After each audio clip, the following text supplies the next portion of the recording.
Was it an early case of gaslighting on Sarah's part? Let's find out. Hello, I'm Stuart Baskin, pastor of First Presbyterian Church of Tyler, Texas, and this is your daily devotional for Thursday, October 6th, 2022. Gaslighting is a classic way for people to manipulate others. They do it by creating doubt in others, by constantly changing the story of what has happened in the past so that people begin to question their own memories. Taken to its extreme, it can even cause targets of gaslighting to question their own sanity, their own grasp on reality. The story of Abram and Sarah begins with God's promise of blessing, of descendants, and of land. Abram initially stumbled a bit when they traveled to Egypt to escape by claiming Sarah was his sister, with the result that she was taken into the house of Pharaoh as his wife. In the end, Pharaoh simply expelled Abram and Sarah without harming Abram. In today's episode, several years have passed, but Abram and Sarah remain childless. Thinking that they have to take matters into their own hands, they stumble yet again. The story begins with the simple statement, "Now Sarah, Abram's wife, bore him no children."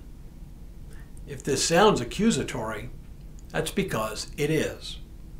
In the ancient world, the inability to conceive was considered to be the result of a divine curse brought on by something a woman had done to displease God.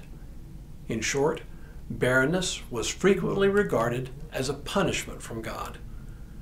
Which actually raises an interesting question. If God had promised descendants to Abram, and if, as it was supposed, Sarah was cursed with barrenness, how in the world could God's promise to Abram come to fruition? The answer? Surrogacy. Sarah offers her Egyptian servant Hagar to Abram to bear children for Sarah. If this sounds a little weird, well, it kind of is. But again, not really so much in the ancient world. Complete monogamy as we understand it wasn't quite as stringently held as it is today, and one of the known practices of the time was for a barren woman to have her husband conceive a child with a servant on behalf of the barren wife. That's exactly what Sarah suggests to Abram. When she offers Hagar to him, he follows her guide and conceives a child with Hagar, who in due time produces a child. And with that, end of story, right? Well, not so much. The first thing to go wrong is a false sense of superiority on Hagar's part. The story notes, when Hagar saw that she had conceived, she looked with contempt on her mistress, Sarah. That's when things began to go off the rails. Two things happen as a result. First, Sarah blames Abram for all of it. Quote, "Then Sarah said to Abram, 'May the wrong done to me be on you. I gave my slave girl to your embrace, and when she saw that she had conceived, she looked on me with contempt. May the Lord judge between you and me.'" The second thing to go wrong is that Abram shows a lack of backbone. Now, I know that Abram acted foolishly in seeking to produce an heir with Hagar rather than be patient with God. But after all, it was Sarah's idea. Only now she blames Abram for it.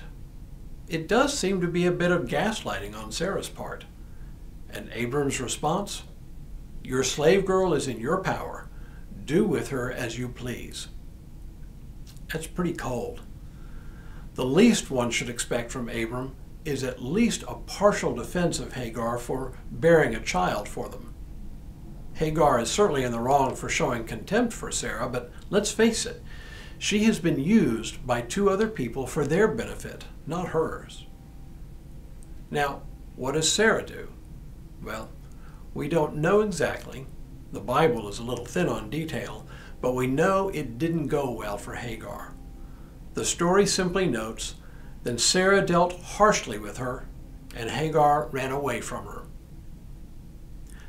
This is not the end of the story, of course, but it is enough to get a sense of who Sarah and Abraham really are. Though they are pillars of our faith, Yet they both exhibit troubling character flaws. Abram lacks the backbone to stand up for Hagar when she was more truly a victim here than Sarah. And Sarah, well, her harsh treatment of Hagar seems out of bounds, even cruel. And yet these two people are the very beginning of our family of faith. Without them and without their ultimate faithfulness, we would not have the story of the Bible as we know it. It is once again a strong testament to the fact that God can and does use flawed human beings to bring about God's own purposes. God can use even people like us. Tomorrow, Sarah laughs. But for now, may God continue to bless you and keep you in all that you do this day and in all the days ahead.